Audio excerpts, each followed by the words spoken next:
You want to support Roland Martin Unfiltered? Be sure to join our Bring the Funk fan club. Every dollar that you give to us supports our daily digital show. There's only one daily digital show out here that keeps it black and keep it real. As Roland Martin Unfiltered. Support the Roland Martin Unfiltered daily digital show by going to RolandMartinUnfiltered.com. You can make this possible. Black Lives Matter started as a hashtag on social media in 2013 in response to the acquittal of George Zimmerman for the murder of Trayvon Martin. Since then, it's grown to be a global network with branches in the cities across the United States. Today, Black Lives Matter Global Network Foundation announced a 5-year, multi-million-dollar grant to Love Not Blood campaign. The organization has an ongoing campaign called Families United for Justice Network, which is a collective of 320 families from across the country whose loved ones were killed by the police. Joining me for an exclusive discussion about this is Patrisse Cullors, co-founder of the Black Lives Matter Global Network Foundation, Melina Abdullah, co-founder of Black Lives Matter Los Angeles, and Cephus Uncle Bobby Johnson, co-founder of Love Not Blood campaign. Glad to have all three of you here on Roland Martin Unfiltered. Let's start here. Thanks for having us, bro. Yeah, thanks for having us. Thank you very much. Let's start here. The last several weeks, there have been a number of accusations that have been leveled at Black Lives Matter, at you, Patrisse, Melina, by Samaria Rice, by Lisa Johnson, the mother of a young man who was killed in Los Angeles, alleging lack of support for families, alleging raising money on behalf of families. You all have, for the last year or so, also, and we had you on before, Patrisse, about this, other groups have been complaining, saying the Black Lives Matter Foundation, the movement, is not supporting local chapters, things along those lines. So how did this particular grant here come about? How did this, in terms of supporting this initiative and supporting these families? Because since y'all put out the story of receiving $90 million, there's been a bullseye in folks demanding money and other things from Black Lives Matter. So how did this all come about? Thanks, Roland. I'll take that question. And thank you so much for always being a platform where we can have these types of discussions. I'm really grateful to be supporting the Love Not Blood campaign, specifically the Families United for Justice, as we've actually been working with Uncle Bobby for years, since the murder of Oscar Grant, but also afterwards.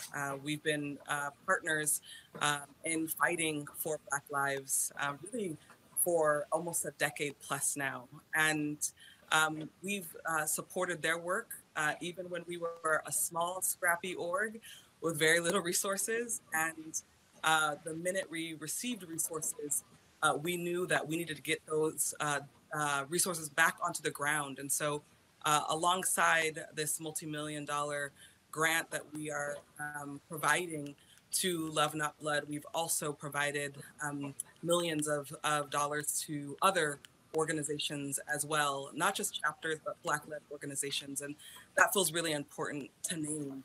And I'm honestly really proud of the work that we've done.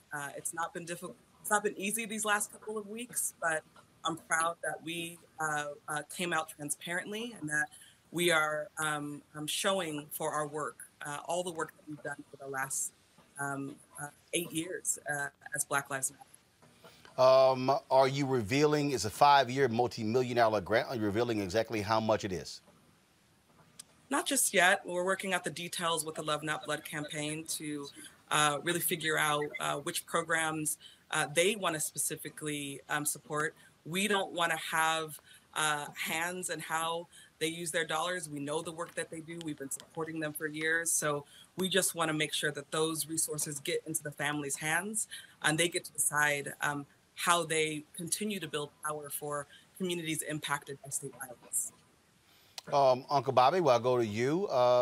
Share your thoughts about this, your work with Black Lives Matter. Again, they've become, Patrisse and others, they've become under withering criticism, folks saying they're not being transparent. Your thoughts when you look at the criticism that they have received? Well, Roland, I can only speak to our personal experience in working with, of course, Black Lives Matter and specifically Dr. Melina. And I can even speak specifically to Elisa Garza. Even prior to Black Lives Matter coming into existence, Dr. Melina has been on our side, working with us during the Justice for Oscar Grant movement. It was from there where we built a relationship. And of course, you know, from 2014, when we created the Love Not Blood campaign, we had a event where we invited families from across the country to come, and they came. And it was from there where we saw that this extended arm of creating this idea of having families come together under this idea of families being united together. And it was from there where, of course, we put together various conferences, healing circles, events that brought families together. And I have to say, you know, thank you to Black Lives Matter, you know, again, specifically to Dr. Melina, of course, Patrisse, for helping to support these events that we were able to bring these families to. Melina? Yeah, I think that it's been said, but we've been involved and in relationship with Uncle Bobby and the struggle for justice in the name of Oscar Grant before there was even a Black Lives Matter. And we've always felt and continue to feel that directly impacted families have the best solutions. They have the best ideas for what they need. And so this support, this pledge to resource the work that Love Not Blood is doing beyond just the conferences is a recognition that we need to be in partnership, but also Patrisse and I and all of the hundreds and even thousands of organizers within Black Lives Matter, we're there to support, but not to lead the family-led work. And so that's what this commitment is about forging and formalizing a partnership that's been there since day one. So this is a five-year initiative for these particular families. Patrisse, when it comes specifically to the criticism that has been leveled by Samaria Rice, the mother of Tamir Rice, by Lisa Johnson and others, how do you respond to that? The demand they put up is the list of demands they want to see happen, and others who say that that y'all are frankly profiting off of Black death, and you're not in the streets, you're not out here fighting on behalf of folks that, in fact, there are critics who say you're lavish spending, taking vacations, and going to conferences and things along those lines. What do you say to those critics? Well, first thing I want to say is that I myself am a Black queer woman who grew up in Los Angeles, who also comes from a directly impacted family. I have experienced firsthand the viciousness of the police and the sheriff's department, both inside the streets of Los Angeles, but also inside of our jails. I cut my teeth in early organizing and stopping 2 jails from being built in Los Angeles, and have been a part of our collective protest movement before BLM. I also think it's important for people to know that Black Lives Matter is a power building institution, which is different than a charity. And I understand how that can be confusing. Charities, while also important, are there to put a Band-Aid on the wound. Power building institutions are here, like Black Lives Matter, to change the systems of violence that we've experienced. And many of us as Black organizers have been on the front lines for a very long time to ensure that Black lives actually matter. And the last thing I'll say on this is Black organizers are really critical. It's been Black organizers who've been able to change the very conditions that we have lived in, the suffering that we have lived in. Fred Hampton was a Black organizer.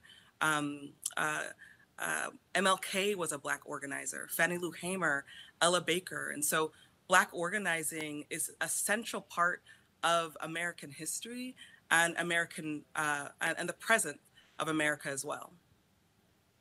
Melina, again, there's been a lot of back and forth on social media, a lot of charges being leveled in terms of and folks still saying that you and others are not being upfront, not being transparent. How do you respond to that, and how do you respond to the folks who say that you should be even more transparent, that you should be revealing more information? We've seen the stories in Politico and others where chapters are critical.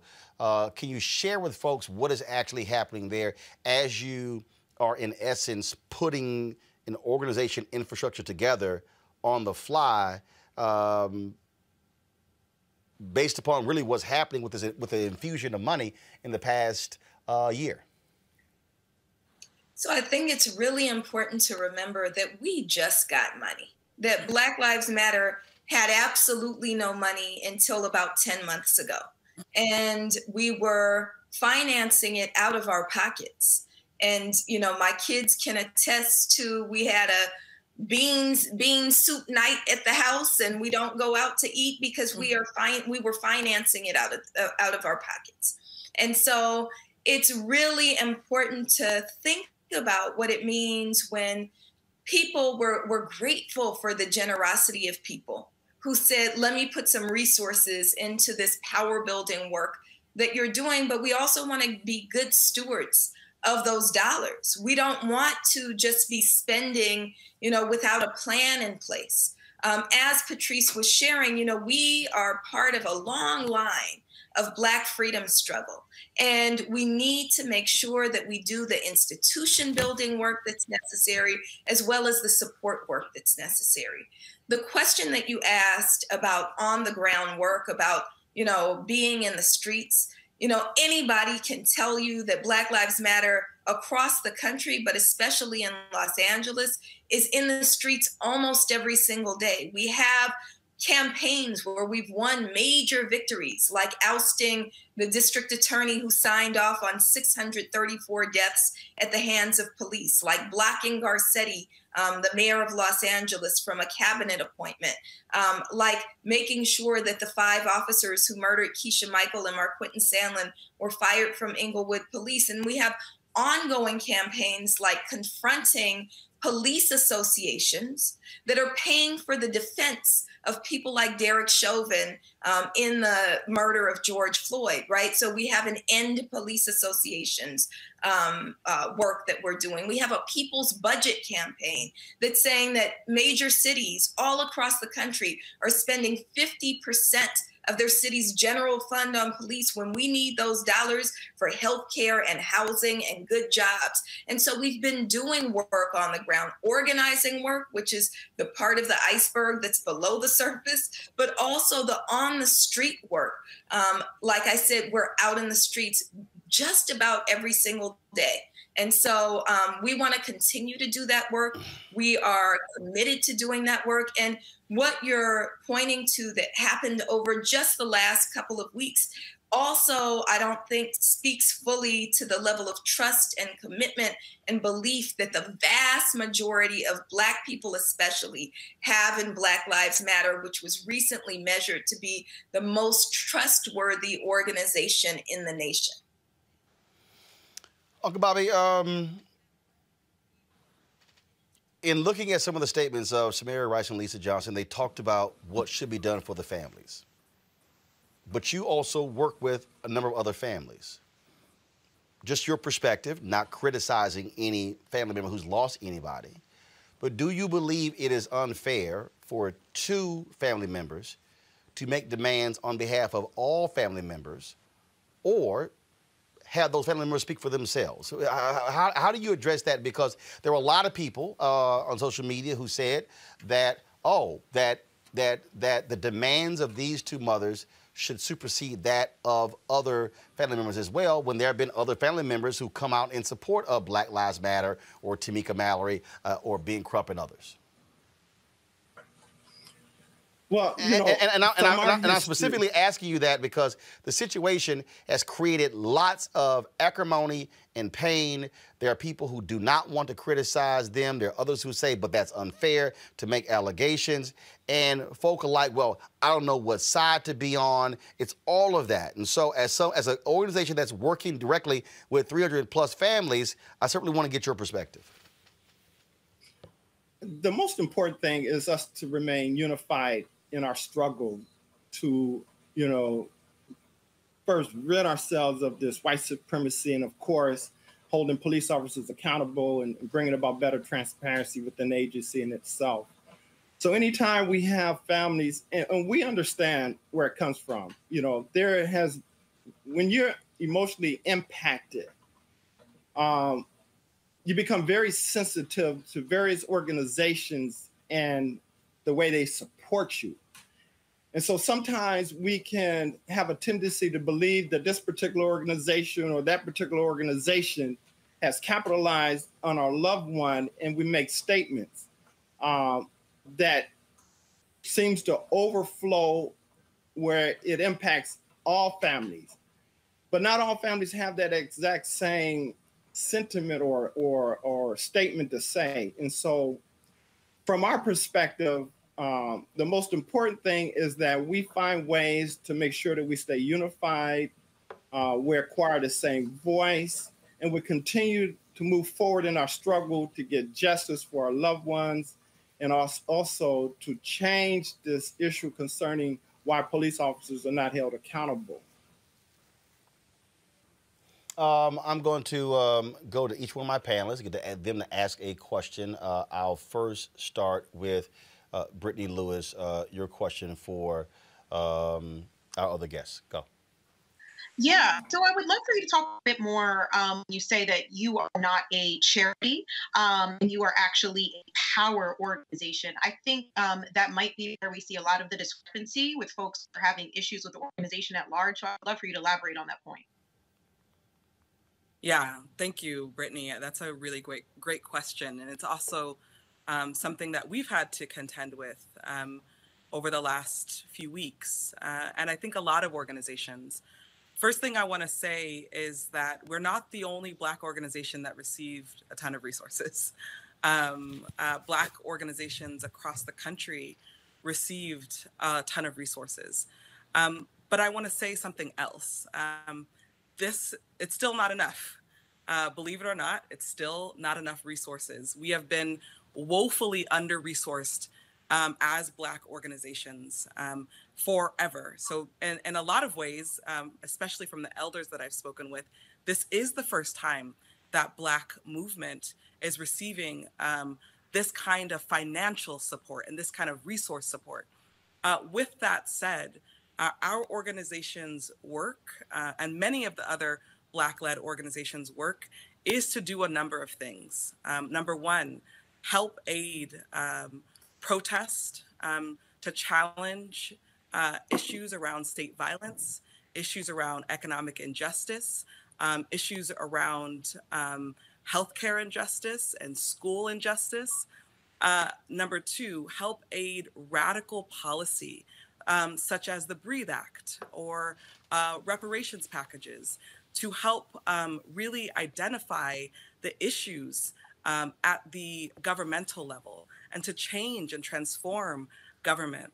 And number three, to help build a loving community with one another where we are able to treat each other well as we are doing this work to fight on behalf of all of our family members. And so that is the work of power building institutions. We're not the only power building institution. My hope and prayer and desire is that this experience really also helps clarify to the nation and to Black people in particular what power building institutions do.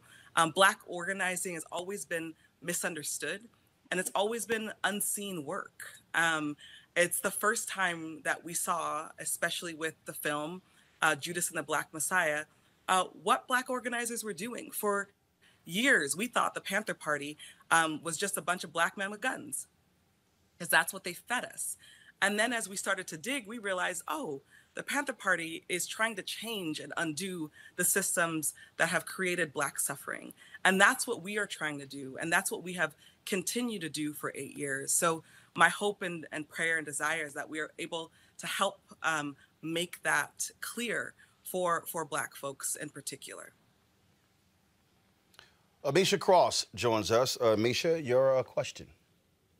Sure. So my question, and I hear what you're saying about a power movement, and personally, I'm a member of Black Lives Matter in Chicago. I think that one of the things that a lot of the local chapters have in argument is that there have been people on the ground since the inception of Black Lives Matter. And much of those organizations believe that through this fundraising process, and as was stated earlier, I think that there was a lot of people at the Black Lives Matter national level working on this with, basically shoestring dollars, putting in a lot of their blood, sweat, and tears from home with the help of loved ones and others. But that's not the case right now. And who knows how long it's going to last? Who knows how long this funding stream is going to be evident? But in the case that it is today, what we do know is that a lot of local chapters are hurting, and a lot of local chapters are the ones with the boots to the ground, putting their feet to the fire and getting the work done.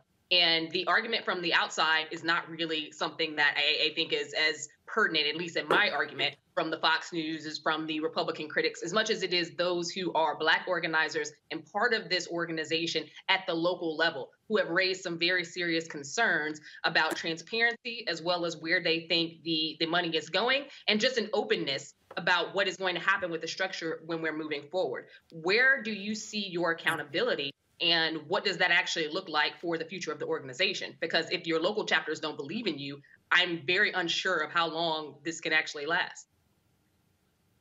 Yeah, that's a really good question. And thank you for asking that. I'll just start with saying that when we started Black Lives Matter 8 years ago, I started it as a young organizer who didn't realize that this was going to be something that became so huge. And as we developed the chapter system in particular, because that's what we're talking about right now, a lot of people called themselves chapters of BLM, but they weren't chapters of the Black Lives Matter that we were building. And so I think it's very important for the audience to know, number one, is there are a ton of people that call themselves Black Lives Matter at this point.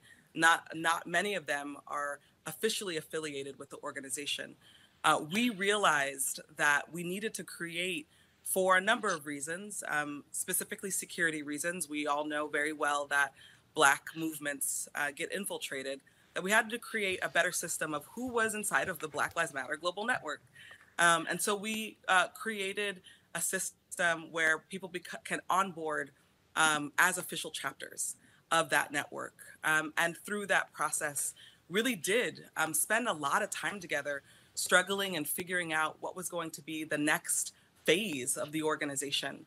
And much of that process was a ton of transparency. It was showing how much money we had, very little, where we were trying to go, how do we do this collectively and democratically. And what we realized during that process was that not everybody wanted to be inside of the Black Lives Matter Global Network. Folks know that I'm one of the co-founders, but I'm one of the co-founders that has stayed on. So much of the direction, there was a lot of tension around direction, and we realized that folks were going to go in different directions. And so we started, I didn't start it, Melina could speak to it, Black Lives Matter Grassroots. And so there are chapters that are really excited about the next phase of Black Lives Matter. And I want to make it really clear, this is very normal. It is very normal for people to say, hey, we're going in a different direction. Let's part ways and keep doing the work for Black liberation.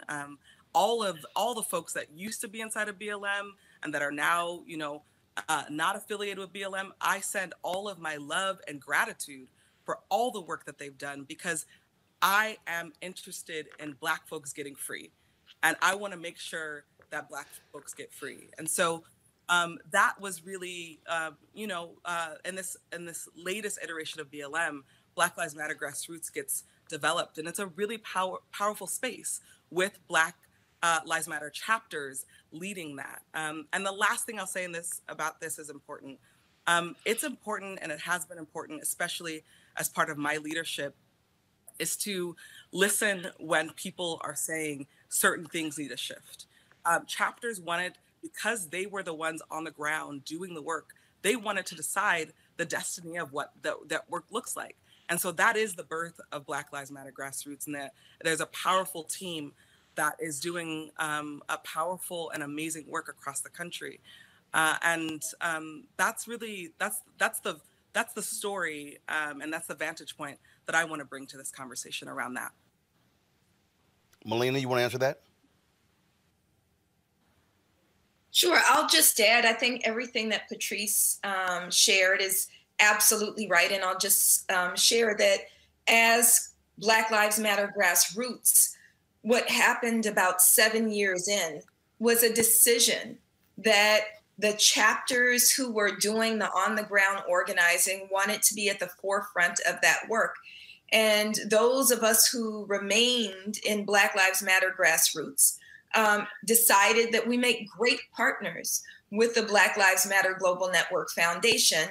And we also recognize that we don't do exactly the same thing. And so we're appreciative, again, that we're now in a space where the grassroots work can be resourced, where it doesn't have to be that everybody's digging in their pocket. And we're also committed to doing the work because we believe it to be our sacred duty to continue to do work that gets Black folks free. Dr. Greg Carr, your question. Thank you, Roland. And again, to everyone, this is the importance of independent Black media, where these difficult and necessary conversations can be made. Because you're right, we're all interested, Sister Cullors, in freeing us all. And with that in mind, with you and my friend Melina Abdullah, Professor Abdullah, and Brother Johnson, always all best energies and support to you and your family and everyone affected directly by state violence. Of course, you know, Amisha really has asked a specific question that I think a lot of people have had in mind. And with that in mind, you know, what are some of the major challenges to changing the relationship, to maybe perhaps begin to dissolve the fundamental contradiction of externally funded revolutionary change? I mean, I think there's a strong argument to be made that perhaps the only time in this country, in the long Black freedom movement, which begins, of course, when people put their hands on us and brought us over here into this settler state, as you all well know, right, being deep students of this settler colonial state, this capitalist state, that the only time we really had critical mass to have mass movement for transformative change that wasn't relying upon external resources may have been the Civil War and Reconstruction. And every social movement we've had, whether it be SNCC and the Panthers, you know, there's a pincher movement, there's state violence, and then, of course, there's the withdrawal of whatever increments of support that have been given. Now, given all that, now I ask the question again, you know, how do we deal with this question of externally funded revolutionary change when the folks who we're going to need at critical mass are those the farthest away from what I would say in some ways are an investor class of philanthropists who not only are giving money, but are at some point, if history proves us correct, as Mark Twain said, history doesn't repeat itself, but it rhymes. At some point will perhaps say, well, we gave you all those resources, but, you know, here's something we suggest. And perhaps, I mean, how do we get at resolving, if it can be resolved, that fundamental contradiction of externally funded revolutionary change? I want to take on this question. It's a great question, and it's a question that I think we all should be collectively in conversation about. One thing is true. Our movements have never been as resourced as they are right now. That is true. What we do with those resources is critical, and it's necessary as we are building strong Black radical institutions to not lose sight and water down our values. Not once has Black Lives Matter stopped calling ourselves an abolitionist pro-Black organization. Not once have we stopped shouting out Black Lives Matter. In fact, the resources have only made us stronger because we haven't allowed ourselves to be whitewashed in this process. I know that it's scary. I know that it feels uncomfortable to see a movement that many of us were raised with transition. But I want to say something to the panel, but also to the audience watching. So many of our elders did not get to evolve in their movements because they were assassinated, they were made political prisoners. So we didn't get to see what they wanted to see, the visions that they had for us. And so I see the work that Black Lives Matter is doing as part of that vision, as part of transforming what our ancestors, what our elders were trying to do. And we're not going to be perfect. We are going to make mistakes. That's a part of being a human being. But we are trying our best. We are trying our best because we believe in Black people. We believe in Black people with all of our heart, with all of our body and soul. It's why we started BLM 8 years ago, because we wanted a space where Black folks could come together and grieve and be free and laugh and be joyful and protest and to hold our government accountable. And so these resources, we should not be scared of them. The Sierra Club, $900 million budget a year. That's their budget. White organizations are more than well-resourced, they're overly resourced. So we shouldn't be scared of the resources. Instead, we should ground ourselves down in our values and our politics and try to imagine where we go and what we do with these resources. And that's my interest. And I think we keep ourselves accountable to each other and we listen to one another as we move this really beautiful and hard struggle together. Uncle Bobby, if you could respond to that same question, your thoughts about that, what Greg Carr asked. Well, you know, I didn't mention earlier when we were talking about this unity that was taking place. I wanted to kind of touch that again. Not long ago, I guess about a week ago, we had a town hall, you know, with many families, close to about 80 families.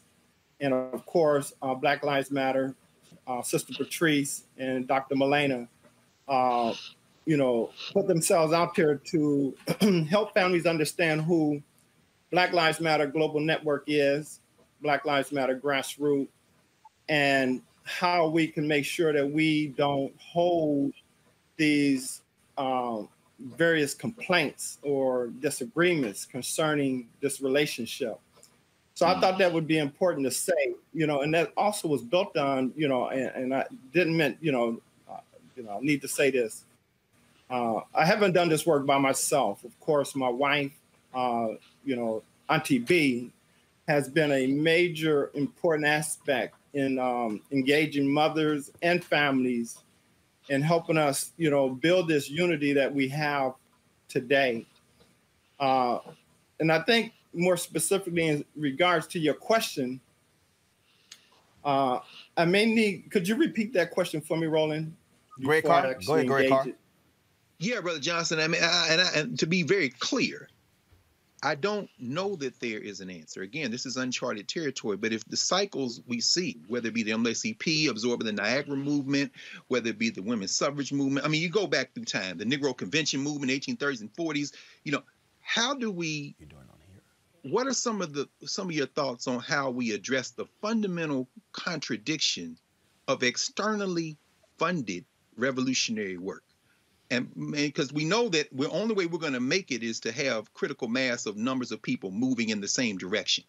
And we know that that is diametrically opposed in a capitalist society to the interest of the very people who are writing these nominal to them checks. How, that contradiction sits at the heart of this. And I know that it's a challenge. This isn't a criticism. It's an honest question, because I think that's one that we all really have to grapple with, as Sister Cullors said.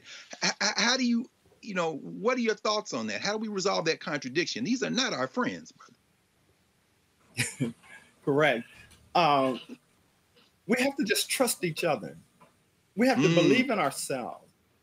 And we have to really, really trust that we are working to bring about the best for us.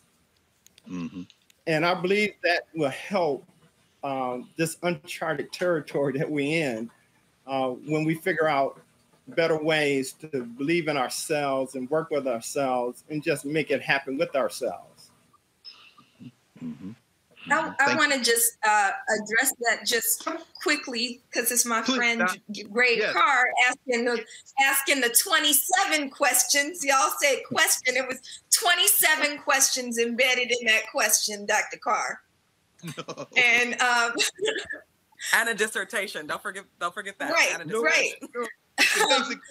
But I do want to address external funding of revolutionary movements. Yes. Number one, I want to address that we did not raise this money. We received this money. So nobody wrote a grant proposal and said, give us this money. This is, and I'm just being frank, this was white guilt money, right? This was white people watching George Floyd be murdered and trying to figure out how they can absolve themselves of guilt. And they said, let me write a check to Black Lives Matter. And so we received the money, but we didn't fundraise for it, right? Number two, I think that the amount of money is unprecedented, but the idea of being externally funded, as Dr. Carr is lifting, is not really new, right? When we think about how did white celebrities fund the Black Power movement, right? When we think about who supported the civil rights movement, even when we think about abolitionism and how that was funded, there's always been an external component. I think Patrisse is absolutely right. If we are values driven, if we are clear about our mission, if we are righteous in the way that we move, then that doesn't become as big of an issue as it could be. We're refusing to be bought off. We're refusing to tone down what it is we're saying because somebody white doesn't like it who sent a check, right? If they don't like it, they shouldn't send a check, right? And that's really what we're committed to. So there's all these complications. And as was shared, we don't have the answers to everything. We do trust and consult and love and value each other. And we try to hold each other accountable. And we also have a wonderful team of elders and also a larger kind of ecosystem of Black freedom fighters who help us to think through these questions. Thank you. Thank you, Doc. There are going to be lots more questions, obviously, that are going to be raised for all of you. Uncle Bobby, I want to start with this. How will you respond if people say, "Oh, y'all are only doing this because of the recent criticism. That's the only reason this money is going to the Love Not Blood campaign"? Uncle Bobby, what would you say to anyone who says that? Our history speaks for us. The work that we have done in the last 12 years in working with families all over this country and even over into Europe, London specifically, will speak volumes to that statement or that question. And so our history is the reason why we do what we do and how we do it. Patrisse, how will you answer that when people say, "Oh, y'all are only doing this 5-year multi-million-dollar campaign now because you've been hit hard by Samaria Rice, Lisa Johnson, and others"?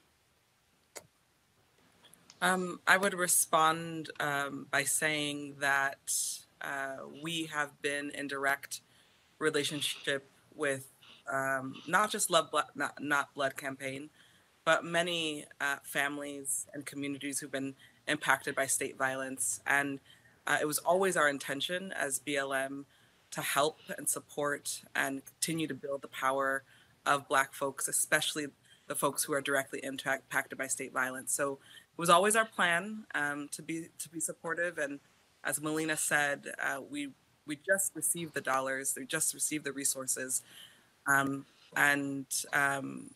We're grateful that folks feel so engaged and so invested in Black Lives Matter, even if it feels hard sometimes. We're grateful that there's an engagement and investment. It means that people do believe in this organization. And honestly, Roland and everybody else, we aren't going to stop here. You know, they said that BLM was like Occupy when we first started, and how long are you all going to last? And And then 2 years in, they said, oh, you're still going. And well, why? What keeps you motivated? And then, you know, Trump came into office and they said, oh, where is BLM? Are they still around? And we were still here. And now we're here. And we haven't left because we don't plan on leaving or abandoning Black people, even if folks feel upset with us. We're going to be here. We are a family. Families have disagreements, and we will stay put and show up and do the work together. Well, thank you so very much, Patrisse Cullors, Melina Abdullah, and Uncle Bobby as well. I certainly appreciate it. Thank you so very much for all three of you joining us to share this information with us. And I also thank you for doing so because oftentimes when these announcements are made, it's happened with mainstream media, and we know the importance of Black media to be able to share the information as well. So we appreciate it. Thank you very much. Thank you, Roland. All right, folks, back to our Roland Martin Unfiltered video in just one moment. It's time to be smart. When we control our institutions, we win. This is the most important news show on television of any racial background. Y'all put $2, $3, $4, $5, $10, $15, $20, $30 on this and keep this going. What you've done, Roland, since this crisis came out in full bloom. Anybody watching this, tell your friends. Go back and look at the last 2 weeks, especially of Roland Martin Unfiltered. I mean, hell, go back and look at the last 2 days. You've had sitting United States senators today, Klobuchar and Harris. Whatever you have that you can bring to Roland Martin Unfiltered to support it, please do, because this information may literally save your life. Watch Roland Martin Unfiltered daily at 6 p.m. Eastern on YouTube, Facebook, or Periscope, or go to RolandMartinUnfiltered.com. Support the Roland Martin Unfiltered Daily Digital Show by going to RolandMartinUnfiltered.com. Our goal is to get 20,000 of our fans contributing $50 each for the whole year. You can make this possible. RolandMartinUnfiltered.com.